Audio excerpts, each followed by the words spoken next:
अनेक ठिकाणी अवकाळी पावसानं आज हजेरी लावली। वादळी वाऱ्यासह अवकाळी पावसाचा तडाखा बसलाय, तर परिणामी अनेक ठिकाणी शेतात उभ्या असलेल्या कांदा पीक आणि इतर उन्हाळी पिकांचं नुकसान झालंय।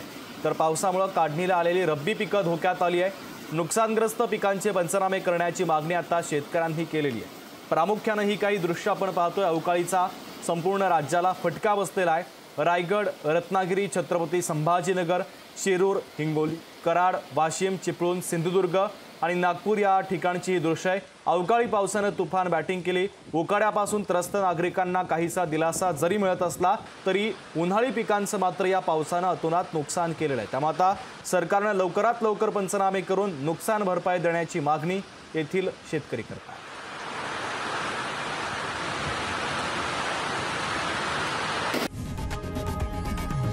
लोकशाही मराठी ऐका, पहा, जागरूक रहा।